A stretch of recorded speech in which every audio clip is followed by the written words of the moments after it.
মাসের কি যে শান, নাজিল হলো আল কোরআন। রমজান মাসের কি যে শান, নাজিল হলো আল কোরআন। হায়রে সবে কদর রমজান শেষে লও না খুঁজিয়া, হায়রে সবে কদর রমজান শেষে লও না খুঁজিয়া। রমজানেরই মাসে এলো খুশির খবর লইয়া, তোমরা জানাও গো শুকরিয়া।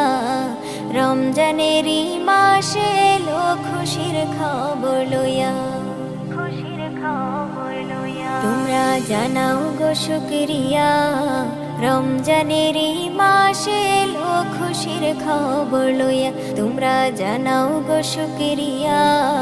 রমজানেরই মাসে এলো খুশির খবর লইয়া, তোমরা